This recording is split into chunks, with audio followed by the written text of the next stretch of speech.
Hey Frontline fans, welcome back to Comic Frontline, and fans, you're back with me, Mike Spider Slayer, getting ready to do that all-important comic book review so you, the fans, can make a decision on what comic books to buy. And today, guys, we're talking about U.S.Avengers issue number 1. Boom! That's right, guys. The newest title from Marvel now, as this promotes a whole bunch of B-listers and throws them together to make a team, and it's like an Avengers team, I guess. But when you look at the cover, you're like, who are all these guys? Like, I know some of them, but I don't know all of them. So I found myself going, yeah, who are these guys? And I gotta do a ton of research on it. So, first things first, this book is written by Al Ewing. The artwork is done by Paco Mandina.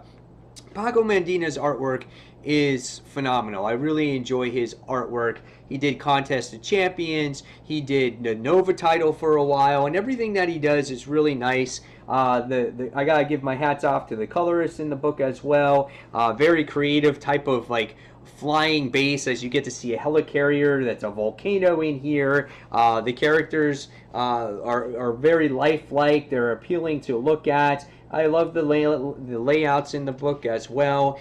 You get to see each and every character in this book, and you do get to, know a little bit about them.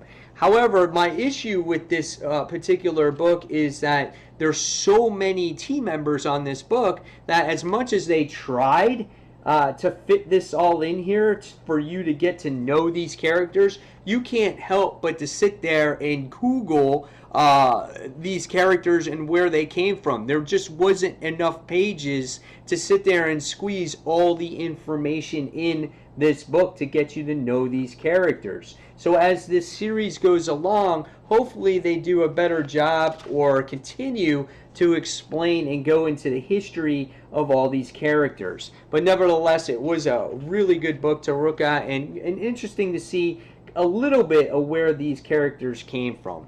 So what was the story about in this particular issue? Well, we wound up getting to see that Robert DaCosta is the leader of this group. He's the person that bought out AIM, bought him out, and is no longer this evil do-gooder group led by MODOK. It's led by him, and he's promised to do good. He's kind of making this like the U.S. Avengers, another Avengers team.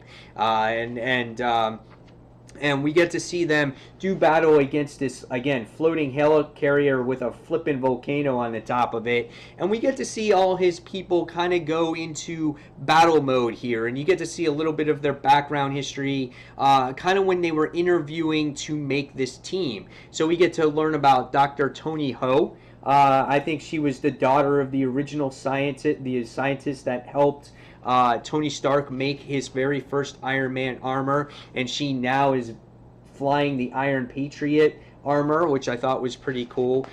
We wound up seeing a little bit of I don't even know how to say her name, Ako Jokinen. She is Pod. I don't know very much about her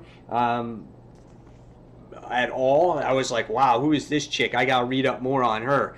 Cannonball, we know about. He's from X-Force. Squirrel Girl, we all know about, as she was part of an Avengers team at one time. We get to see an introduction of this General Robert Maverick. He was part of AIM at one time. He gives you a little description of what AIM's history is and what Robert DaCosta did with the name and how he changed it and whatnot. And the cool thing is that there's this Hulk implant that you can get, and it gives you 1 hour to become a halfway Hulk. So this guy changes into a Hulk for like an hour, which I thought was kind of funny, and he starts doing battle against these guys. And we get to see that Cannonball is kind of the representative of this team. He's the spokesperson of this team. And then we wind up getting to see a Captain America in this book, it looks like from the future. Female Captain America, and looks good. And then the next thing we wind up seeing, we get to see this, I guess, this versions of the Red Skull, which kind of thrusted you into the end of this book. So, what did I think about this book?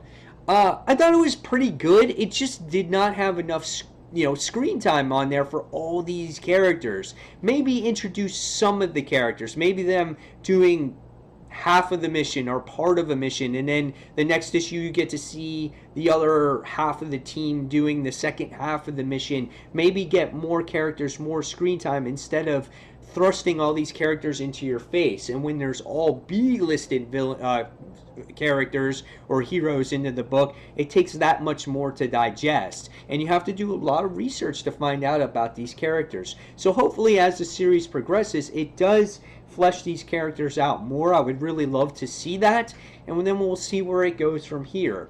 So again, guys, in the end, I gotta give this book probably a 3.5 out of 5 stars. It piques my curiosity. Very interested to see where it goes, and I'll check it out. I love the artwork alone here. So again, guys, now it's your turn in the comments below to tell me what you thought of U.S. Avengers issue number 1.